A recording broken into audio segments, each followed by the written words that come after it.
오늘은 영적 결심 시리즈 6번째, 날마다 자기를 부인하고 자기 십자가를 지고 주님을 따르자라는 주제를 가지고 말씀을 전하고자 합니다. 날마다 누구를 부인하자? 자기를 부인하자. 날마다 누구의 십자가를 진다? 자기의 십자가를 지고. 그리고 날마다 누구를 따른다? 주님을 따른다. 오늘 누가복음 9장에 보면 예수님은 12제자를 부르셔서 권능과 능력을 주시고 그들을 세상에 내보내셨습니다.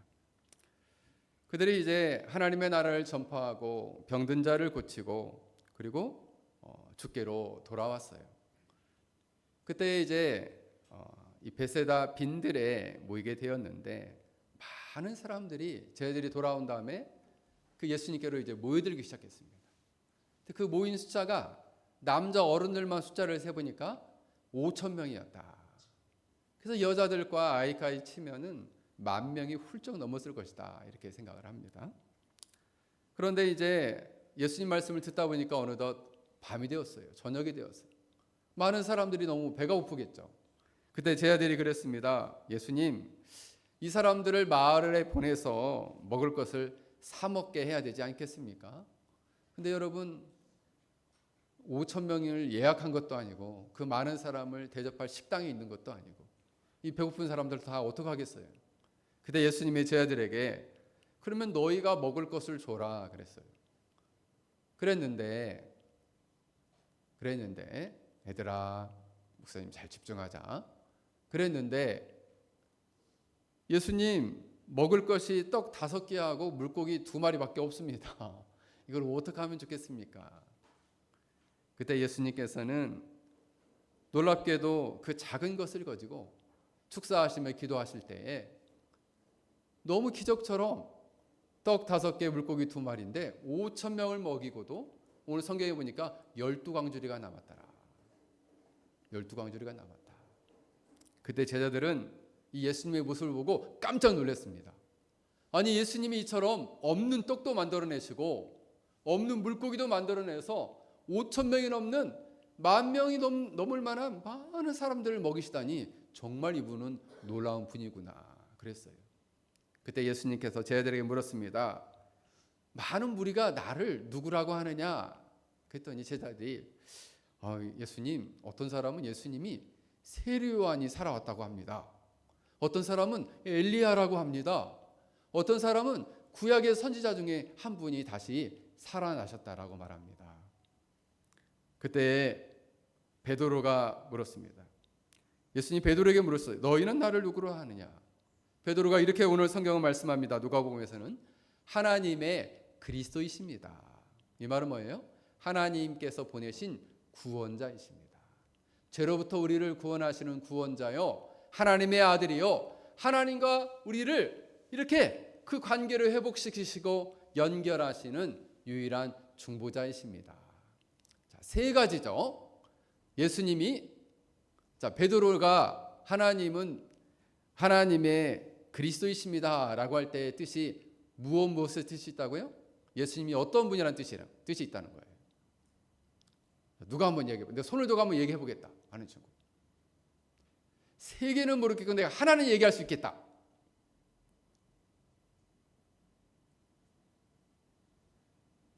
그래요. 우리 정하진. 하나님이 보내신 구원자다. 그렇습니다. 하나님이 보내신 구원자요. 그래 하빈이. 하나님과 우리를 이어주시는 분. 좋아요. 또 마지막 하나. 하나님의 누구다? 아들이시다. 이 고백을 듣자 예수님께서는 너무 만족해 하시면서 제자들에게 이렇게 말했습니다. 이런 고백을 하자 예수님께서는 이상하게도 앞으로 그러니까 너희들 나한테 잘 보여. 내가 어마어마한 영광을 얻어서 너희들에게 줄게. 이렇게 말씀 안 하시고 뭘 말씀하시느냐. 내가 이제 많은 사람을 위해서 고난을 받고 그리고 버림을 받고 죽임을 당하고 제3일 뒤에나 내가 다시 살아나게 될 것이다. 이상하게 예수님은 이 말씀을 하시는 거예요.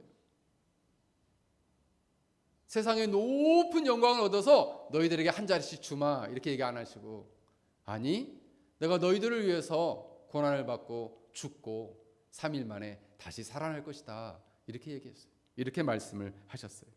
그리고 하신 말씀이 뭐냐? 아무든지 나를 따라오려거든 자기를 부인하고 날마다 제 십자가를 질고 나를 따를 것이다 라고 오늘 그 끝에 예수님이 이 말씀을 하셨어요. 이를 위해서 자기 목숨을 구원하고자 하면 잃을 것이고, 누구든지 나를 위하여 자기 목숨을 잃으면 다시 구원하리라. 이 일을 위해서 자기 목숨을 버리고자 하는 자는 살 것이고, 자기 목숨을 위하여서 목숨을 잃으면 구원하리라. 자기 목숨을 구원하고자 하면 잃고, 자기 목숨을 잃고자 하면 구원하리라. 뭐예요? 이 일을 생명을 걸고 이 일을 하는 자에게 하나님께서 마지막에 그를 구원하시겠다 이렇게 말씀하고 있습니다. 그래서 우리가 오늘 본문 말씀을 통해서 참으로 주님이 기뻐하시는 참된 제자가 되는 삶, 그 삶이 어떤 삶인가를 세 가지로 살펴보고자 합니다. 첫 번째로 예수님은 아무든지 주님을 따르려면은 자기 자신을 날마다 부인해라 말씀하십니다. 자, 누구를 부인하라고요? 우리 예진이. 날마다 자기 자신을 부인해라. 날마다 자기 자신을 부인해라. 원문에 보면 이 앞에 부분이 이렇게 설명이 되어 있어요. 누구든지 내 뒤로 오기를 원한다면 그는 자기 자신을 부인하라. 누구든지 내 뒤로 오기를 원한다면 자기 자신을 부인해라. 여기서 자기를 부인한다는 것은 크게 세 가지를 부인하는 거예요. 첫 번째는 자기에 대한 사랑, 자기에 대한 사랑을 부인해라라는 거죠. 자, 무엇을 부인하라고요? 자기 자신을 향한 사랑을 부인하라는 거예요. 아니 목사님, 하나님께서 우리를 하나님의 형상으로 아름답게 세워주셨는데 당연히 자기를 사랑해야 되는 거 맞지 않나요? 그렇습니다. 그렇게 하나님의 형상으로 빚은 우리를 사랑하는 것은 맞는데, 자기를 정상적인 자기를 돌보고 그리고 자기를 존중하고 자기를 세워가는 것을 부인하는 것이 아니라 죄로 말미암아 부패한 그 부패한 본성으로 사랑하는 자기 자신의 사랑을 버리라는 거예요. 즉 부패한 타락한 자기 사랑을 버려라. 그것을 부인해라라는 거예요. 부인해라. 자, 부패하고 타락한 자기의 사랑은 무엇일까요? 항상 하나님보다는 자기 자신을 생각하고 하나님의 뜻보다는 자신의 만족을 더 앞세우고 하나님의 영광보다는 내 자신의 유익과 이익을 추구하고 하나님의 말씀보다는 내 감정과 내 자존심을 추구하는 그 부패한 자기 사랑을 부인해라라는 거예요.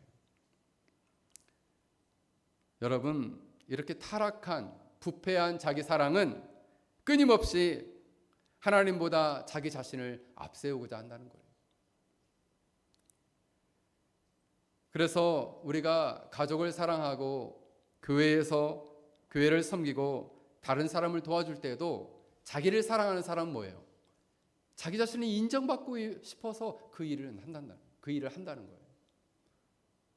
그러나 자기 자신을, 그런 부패한 자기 자신을 부인하라는 거죠.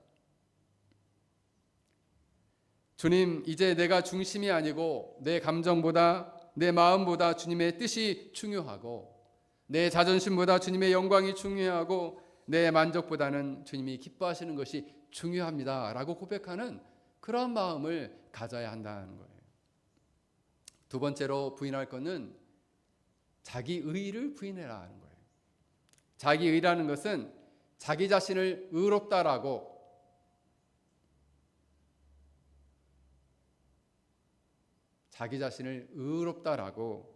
믿는 마음이에요. 자기 안에 어떠한 선함과 의로움과 그리고 어떠한 자격이 있다고 믿는 그것을 부인해라. 사람들은 죄된 본성을 따라 본능적으로 자기를 높이고자 한다는 거죠. 본능적으로 자신의 죄를 가볍게 여기고 끊임없이 자기를 정당하고 나는 참 괜찮은 사람이다 이렇게 자꾸만 생각하도록 한다는 거예요. 내 안에 하나님이 인정할 만한 선한 의가 있다고 자꾸 생각하는 거죠. 이것을 부인하라는 거예요. 성령께서 이것을 깨닫게 하시면 우리는 이렇게 고백할 수 있습니다. 내 안에 하나님 앞에 자랑할 것이 없습니다. 내 열심도 나를 구원할 수 없고 나의 선행도 나를 의롭게 할 수 없고 오직 예수 그리스도의 십자가의 은혜, 예수 그리스도의 그 거룩한 의만이 나를 의롭게 할 수 있습니다 라고 고백하게 한다는 거죠. 그런데 부패한 자기 의에 대한 사랑은 끊임없이 자기를 내세우고 자기의 선함을 주장하도록 한다는 거예요. 세 번째로 자기 생각과 감정과 의지를 부인해라라는 것입니다. 생각하지 말거나 감정을 없애라거나 의지를 꺾으라는 것이 아니라 죄로 오염되어서 부패된, 그래야 자기 사랑과 자기 의를 추구하는 자기의 생각과 감정과 의지를 부인해라라는 거예요. 그래서 자신의 생각보다는 하나님의 말씀을 더 신뢰하고 자신의 감정보다는 하나님의 마음을 더 따르고 자신의 의지보다는 하나님의 뜻을 따르기를 소원해야 한다는 거예요. 저는 성경에 보면 예수님이 이제 겟세마네 동산에서 기도하시는 장면이 나오는데 누가복음 17장에 보면 좀 자세히 나옵니다. 그때 예수님은 겟세마네에서 기도하시면서 내 원대로 마옵시고 아버지의 원대로 하옵소서. 그럼 예수님의 원은 무엇이었을까? 그리고 신학적으로는 좀 어렵게 이것을 어떻게 표현하냐면 예수님의 인성대로 이런 말을 표현하는데 예수님이 인간으로서 생각하는 십자가는 너무나 큰 고통이 느껴지는 십자가이고 그리고 너무나 감당하기 어려운 그 십자가였다라는 거죠. 그래서 예수님의 마음 가운데의 인성으로는 인간적인 마음으로는 아버지여 가능하다면 이 고통의 잔을 마시지 않게 해주십시오. 그런데 그러나 내 뜻대로 하지 마시고 만약 이 고난의 잔이 필요하다면 아버지의 뜻대로 하옵소서라고 예수님께서는 기도하셨다는 거예요. 그게 바로 뭘까요? 예수님께서 자기를 부인하신 것이죠. 그러므로 우리는 주님을 따르는 제자들은 항상 어떤 생각을 해야 됩니까? 주님, 내 인생의 주인은 내가 아니고 내 자신의 주인은 내가 아닙니다. 나는 나의 것이 아니고 나는 주님의 것입니다. 내 생각도 감정도 내 의지도 다 주님의 것입니다 라고 고백해야 하는 것입니다. 베드로도 사실은 예수님을 너무 사랑했죠. 근데 예수님께서 십자가를 짊어지신다고 하니까 이 베드로가 예수님 절대 그렇게 하지 마십시오. 예수님 결코 이 일이 주님께 미치지 않기를 원합니다. 예수님을 너무 사랑한 나머지 그렇게 하면 십자가를 지면 안 된다고 막 뜯어 말렸어요. 그때 예수님이 아유 베드로야 네가 참 착하구나. 네가 날 너무 사랑하는 줄 내가 이제야 알았다. 이렇게 말씀하지 않으시고 사탄아 내 뒤로 물러가라. 이렇게 말씀하셨어요. 네가 하나님의 뜻보다 네가 하나님의 일을 생각하지 않고 사람의 일을 생각하는구나. 이렇게 주님이 말씀하셨어요. 여러분, 자기 부인이라는 것은 자기가 옳다고 생각하는 그 생각을 내려놓고 주님의 뜻과 생각에 따르는 것이에요. 그래서 자신의 감정, 자신의 기대, 자신의 계산, 자신의 방식대로 인생을 살아가는 것이 아니라 주님의 말씀 앞에 자신을 꺾으면서 주님의 뜻에 순종하고자 하는 것, 이것이 바로 자기를 부인하는 삶이다라는 것입니다. 그래서 종교개혁가인 칼빈은 아주 유명한 글을 남겼습니다. 내 마음을 주님께 드립니다. 매우 신속하고 진실하게. 그래서 항상 자기를 부인하는 사람은 머리 가운데 항상 가지고 있어야 할 생각은 뭐냐? 나는 나의 것이 아니고 나는 주님의 것이다. 따라서 하겠습니다. 나는, 크게 좀 해보세요. 나는 나의 것이 아니고 주님의 것이다. 이게 바로 뭐냐?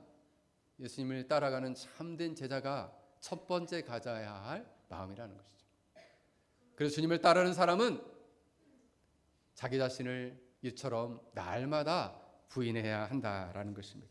이런 신자들의 얘기를 주님으로 간절히 축원합니다. 두 번째로 날마다 자기 십자가를 짊어져라라는 것입니다.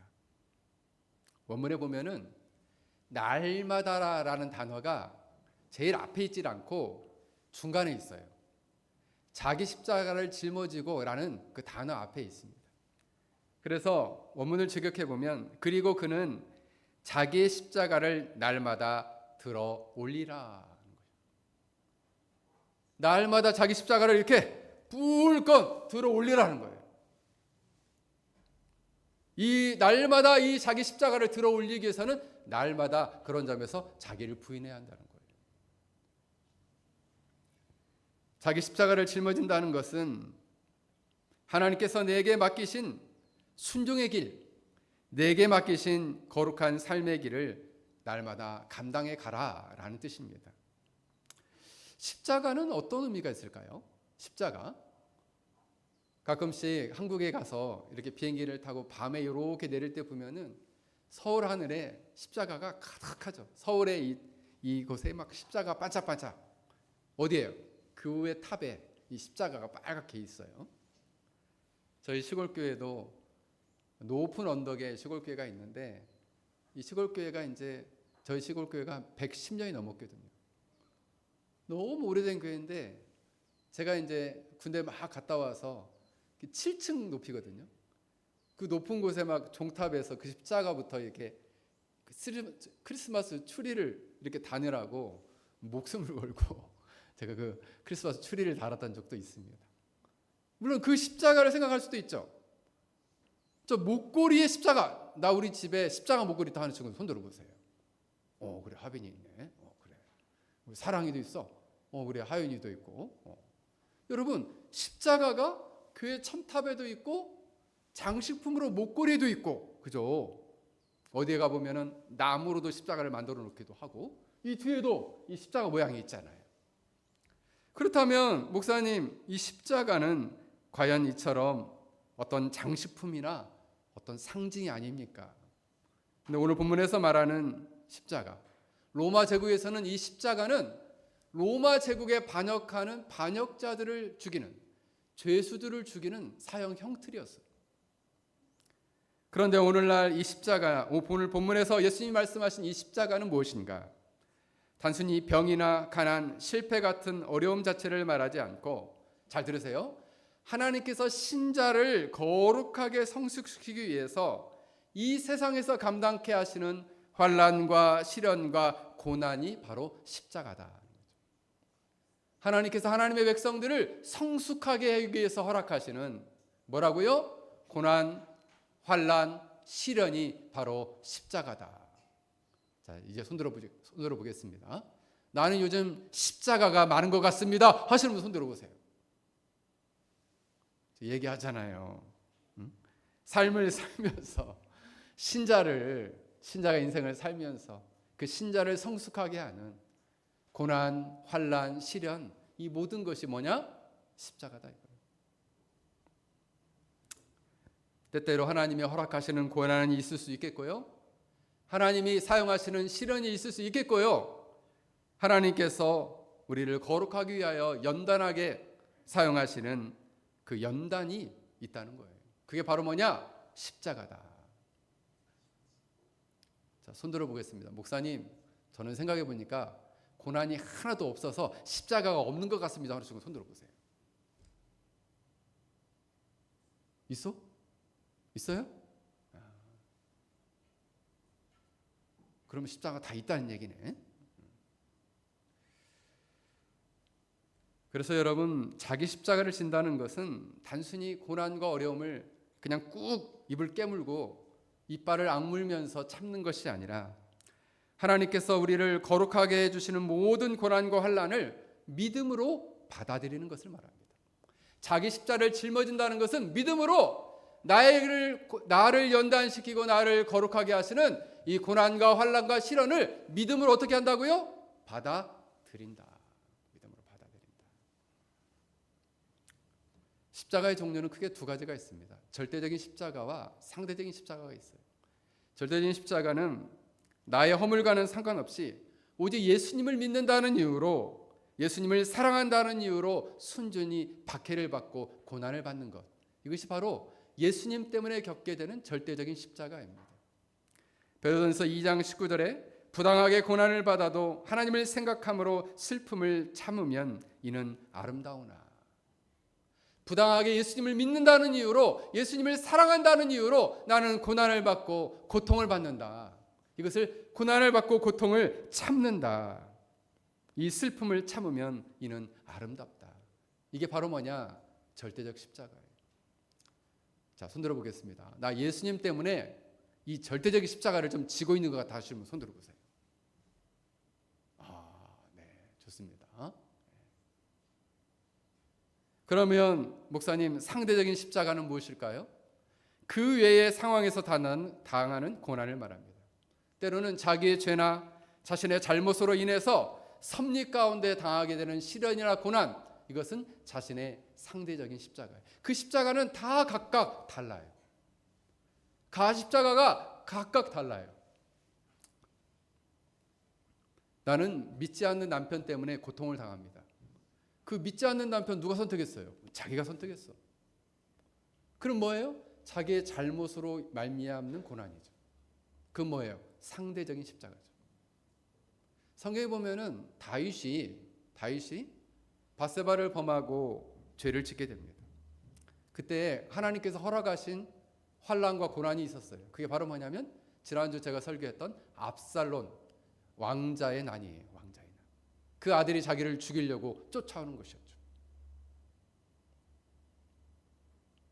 그래서 압살론 때문에 자기가 왕궁에서 쫓겨가지고 정말 이 벌판이나 산 등성이에서 돌을 베고 잠을 잤다 이거예요.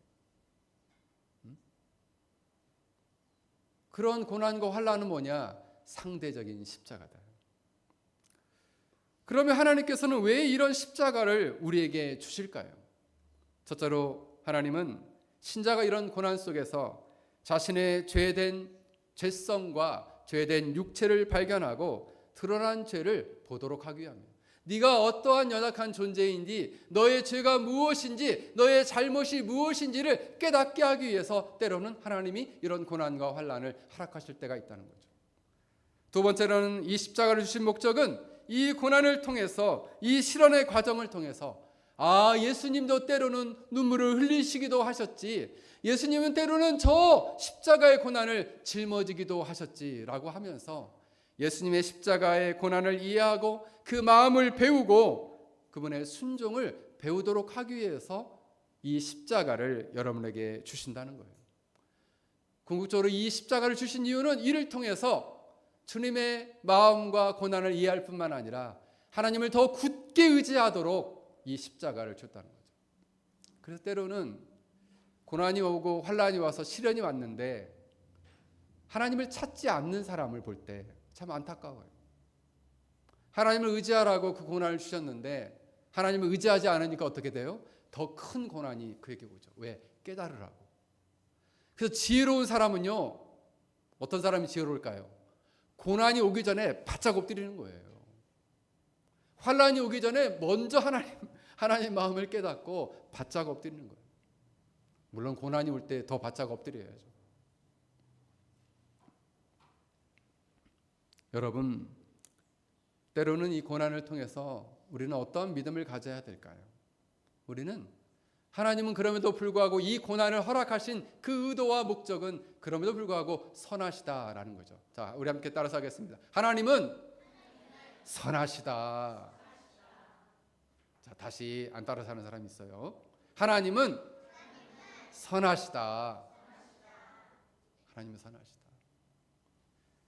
로마서 8장 28절에 이렇게 말씀합니다. 우리가 알거니와 하나님을 사랑하는 자 곧 그 뜻대로 부르심을 입은 자에게는 모든 것이 합력하여 선을 이룬다. 하나님을 사랑하는 자에게는 환난과 고난과 시련 이 모든 것 역시도 기쁜 일, 행복한 일, 좋은 일 이 역시도 모든 것이 합력하여 하나님의 선을 이룬다는 거예요.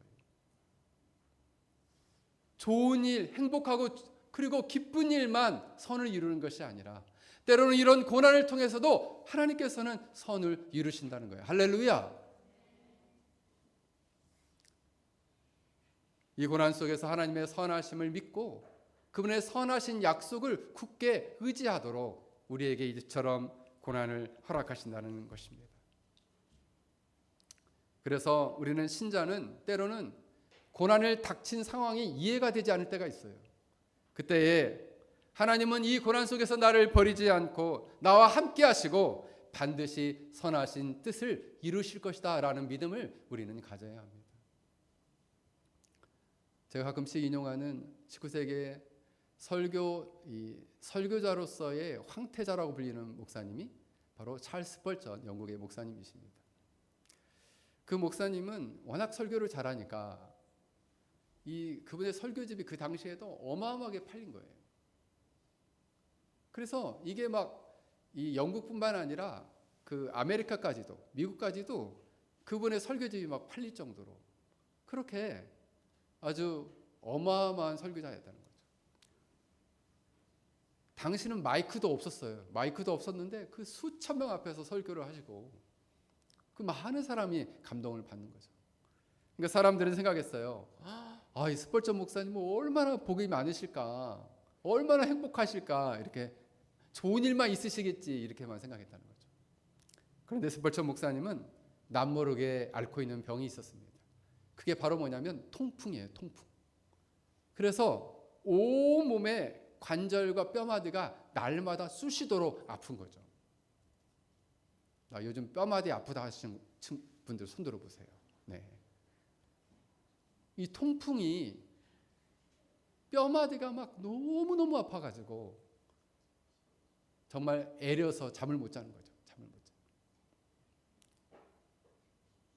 그러니까 이 설교만 한 번 하고 나면은 무릎이 너무 아파가지고 견디기가 힘들 정도로 고통을 당하는 거죠. 그런데 또 설교만 하면 목사님 너무 감사합니다. 은혜를 받았습니다. 이런 사람도 있지만은 목사님을 공격하고 모함하고 욕하고 심지어는 많은 목회자들이 자기를 비난하기도 했어요. 또 언론의 공격을 받기도 하고 가까운 사람들에게 오해를 받기도 했다는 거죠. 그래서 어떤 성도가 조심스럽게 목사님께 물어봤습니다. 목사님, 하나님께서는 왜 목사님같이 이렇게 훌륭한 분에게도 이런 많은 고난과 환난을 주실까요? 하나님이 원하신다면 그렇게 무릎 아파하시는데 당장 왜 싹 고쳐주지 않으실까요? 그때 이 목사님이 침묵하시다가 밖을 바라보시면서 이게 창밖을 넌지시 바라보시면서 이렇게 말씀하셨습니다. 성도님, 바다를 보신 적이 있습니까? 거센 파도가 몰려올 때 사람들은 그 파도에 빠져서 죽을까 봐 두려워합니다. 그런데 저는 다릅니다. 파도가 저를 향해 몰려올 때 저는 그 파도를 제 인생의 디딤돌로 삼아서 더 높은 곳에 올라갑니다. 고난이 올 때 저는 예수님께 더 가까이 갑니다. 고난이 오지 않았다면 저는 매우 교만했을 것입니다. 고난이 와서 저는 이미 저의 교만이 무너졌습니다. 환난은 나를 짓누르는 망치가 아니라 환난은 나를 예수님께 가도록 만드시는 하나님의 손입니다. 라고 이 목사님은 고백했다는 거예요. 환난으로 인해서 더 가까이 하나님께 나아가고 환난으로 인해서 더 높이 올라갈 수 있다라고 그는 믿음으로 고백했다는 것이죠. 하나님은 이 고난과 환난과 시련을 통해서 하나님의 놀라운 선을 이루실 것이다 라고 그런 고백했습니다. 사랑하는 성도 여러분, 그러므로 우리는 날마다 우리의 고난의 십자가를 짊어질 때에 낙심하거나 절망하거나 뒤로 물러나서는 안 됩니다. 하나님은 선하시고 실수하지 않으십니다. 하나님은 이 고난 속에서도 이 고난을 통해서 여러분을 빚으시고 이 고난을 통해서 여러분을 하나님께로 더 가까이 이끄신다라는 것입니다. 사랑하는 성도 여러분, 날마다 자기 십자가를 짊어지고 믿음 하나 승리할 수 있기를 주의 이름으로 간절히 축원합니다. 마지막으로 주님을 따르는 자들은 날마다 주님을 따른다라고 오늘 성경은 말씀합니다. 원문에 보면 그리고 그는 나를 계속 따르라. 이 나를 따르라는 단어가 아콜루테이토라는 단어가 쓰였어요. 이 단어는 명령형인데 계속해서 따르라, 평생 따르라 이런 말이에요. 예수님을 따를 때 예수님 내가 여기까지만 가겠습니다. 예수님 난 여기까지예요. 그 뒤로는 내가 못 따라가겠습니다. 그렇게 하지 말고 예수님 언제까지? 평생. 어떻게? 계속해서 따르라. 따라서 하겠습니다. 예수님을 평생 계속해서 따르라. 아유 환난이 와서 시련이 와서 어려움이 와서 나 예수님 못 따라가겠어요. 그렇게 하지 말고 환난이 오던 어려움이 오던 계속해서 평생 예수님을 따르라. 할렐루야. 믿으십니까? 여러분 예수님을 따르는 것은 한 번의 감동으로 이례적인 결단으로 따르는 것이 아니라 오늘도 예수님을 따르고 내일도 따르고 그리고 기쁠 때도 따르고 고난 중에도 따르고 그리고 시련 중에도 따르고 환난 중에도 따르고 억울함 속에서도 예수님을 따라가라. 할렐루야. 이게 참된 제자라는 거예요. 그러므로 예수님을 따른다는 것은 예수님의 말씀을 따라 그 말씀을 자신의 삶의 기준으로 삼아 예수님을 따라간다라는 것입니다. 우리가 예수님을 사랑한다는 것은 결국 예수님의 말씀대로 살아가는 것을 의미합니다. 요한복음 14장 15절에 너희가 나를 사랑하면 나의 계명을 지키리라 이렇게 말씀하십니다. 그러므로 예수님을 사랑하고 예수님을 따르는 자는 예수님의 말씀을 삶의 기준으로 삼아 살아간다는 거예요. 이 복음서에서 보면은 예수님의 말씀을 그럼 예수님의 말씀을 전체 말씀을 한번 몇 줄로 요약해 보면 무엇일까 생각해 보면 이거예요. 죄를 회개하고 하나님 나라의 구원에 들어오라는 거죠. 그리고 죄를 회개하고 하나님 나라의 구원에 들어와서 하나님을 내 마음과 뜻과 성품을 다해 사랑하고 그 마음을 가지고 내 이웃을 내 몸처럼 사랑하는 인생을 살라는 거예요. 하나님 나라 백성으로서 그러한 삶을 살아라. 이게 예수님 말씀이에요. 그 말씀대로 살아가라. 어떻게? 평생 계속해서. 그게 바로 예수님의 뒤를 따르는 삶이다. 두 번째로 예수님을 따라가는 삶은 예수님이 걸어가신 그 인생의 길을 똑같이 닮아서 따라가라는 거죠. 예수님은 높고 높은 하늘 보좌를 버리고 이 땅에 낮은 이 땅에 인간의 몸을 취하시고 오셨죠. 그 겸손의 길을 따라가고 제자들의 발을 씻기셨던 것처럼 누군가를 섬기고 그리고 병든 자를 고치고 귀신을 내어 쫓으면서 많은 사람을 긍휼히 여기며 사랑했던 그 사랑의 길, 겸손과 섬김과 사랑의 길, 그리고 그들을 위해서 십자가에 죽기까지 사랑하셨던 그 희생의 길을 바로 따라가라라는 거예요. 여러분 예수님은 본인은 그렇게 살지 않으시고 얘들아 너들은 저 길로 가라 말씀하지 않으셨어요. 내가 걸어온 길로 내 뒤를 따라오라 라고 예수님은 말씀하셨다는 거예요. 그래서 때로는 우리가 정말 힘들고 어려울 때 누구를 바라봐야 될까요? 주님을 바라봐야 돼요. 주님도 때로는 저 고난의 십자가를 짊어지고 울기도 하셨지라고 생각하면서 우리가 주님의 뒤를 따라가야 되는 거예요. 주님의 뒤를 따른다는 것은 결국 주님의 사명대로의 삶을 살아가는 것입니다. 주님의 사명은 무엇이었을까요? 죄와 사망과 사단의 통치 아래 신음하며 죽어가는 많은 영혼들을 자기 백성들을 구원하는 것, 그것이 바로 예수님의 사명이었어요. 이를 위해서 예수님은 천국 복음을 전하시고 귀신을 내어쫓고 병든 자를 고쳐주시고 그들을 위하여 십자가를 짊어지시고 죽으시고 3일 만에 부활하시고 지금도 하늘 보좌 위에서 우리를 중보하고 계신다는 거예요. 그 주님의 사명은 죄 가운데 죽어가는 영혼들을 구원하는 사명입니다. 그 사명의 십자가는 결코 가벼운 십자가가 아니었다라는 거예요.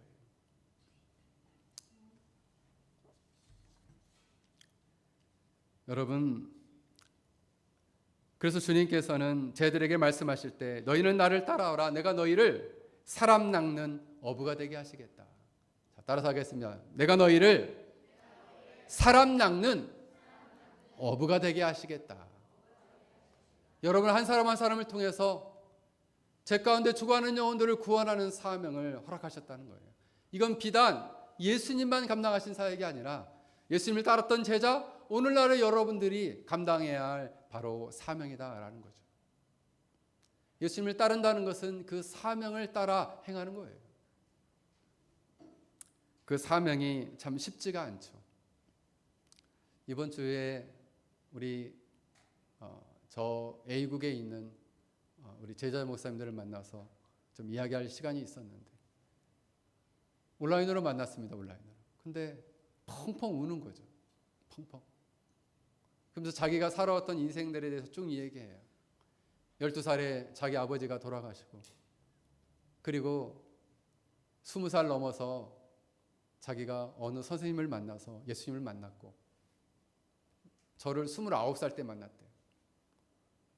그러면서 자기가 주님을 섬기면서 많은 고난들을 겪으면서 어떻게 이 자리에서 하나님 나라의 사명을 감당하고 있는지를 고백하고 있어요. 그러면서 꺼이꺼이 펑펑 우는 거죠. 왜요? 그 고난의 십자가가 가볍지 않기 때문에. 현재적으로도 그 고난과 시련과 아픔이 있기 때문에 눈물을 흘릴 수밖에 없는 길을 걸어가고 있기 때문에 그렇게 펑펑 울더라 이거예요. 그런데 저는 그것이 바로 주님을 따르는 제자의 삶이다라고 말씀드리고 싶습니다.